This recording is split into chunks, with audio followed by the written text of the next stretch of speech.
good morning. Kumusta po? Kayo ay nandito ngayon sa Pangpang Farmers Agriculture Cooperative.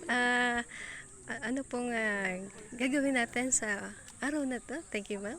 Ay, good morning po. Kami po ay mga estudyante sa Camarines Norte State College, third year po.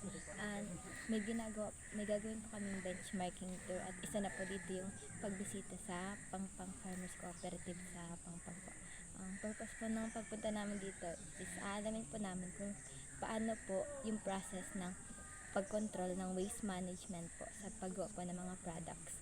So, dito po, sa tulong po ay tulong po nila, malalaman po namin at makikita po namin kung paano po nila nakokontrol yung mga waste po at ano po yung ginagawa nila sa mga waste po.